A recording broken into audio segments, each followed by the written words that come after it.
The Trans Mountain Pipeline has a long and successful history in Canada, from the first discovery of oil in Leduc, Alberta, to the remarkable engineering feat of building the pipeline across the Rockies from northern Alberta to Burnaby, BC in 1953. 60 years later, the Trans Mountain Pipeline is planning to expand to keep up with growing demand.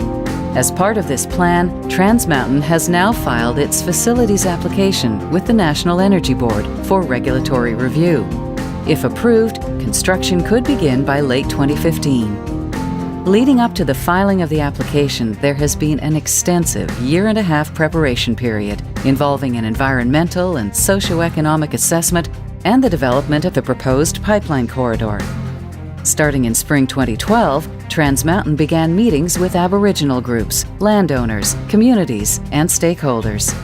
Continued open and transparent engagement was combined with comprehensive pipeline routing studies, traditional knowledge studies, environmental and socio-economic assessments.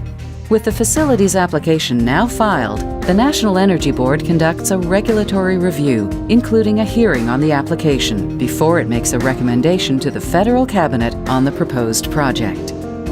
Trans Mountain anticipates the NEB assessment will be comprehensive and will include topics such as the need for the proposed project, potential environmental and socio-economic effects, potential environmental and socio-economic effects of marine shipping activities, potential impacts on Aboriginal interests, potential impacts on landowners and land use, contingency planning for spills, accidents, or malfunctions during construction and operation, safety and security during construction and ongoing operation.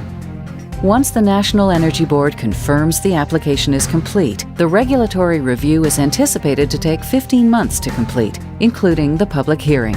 The NEB will make a recommendation to Cabinet for their consideration. If the project is approved, the NEB would regulate the project through the full life cycle of the pipeline.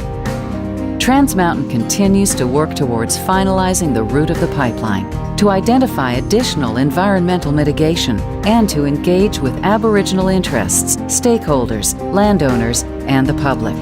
Supplemental filings with the National Energy Board will contain any updates to information to be considered as part of the application. Learn more about the role of the NEB and the hearing process on their website at neb-one.gc.ca. Click Public Participation on the left-hand side and then Videos on the right-hand side.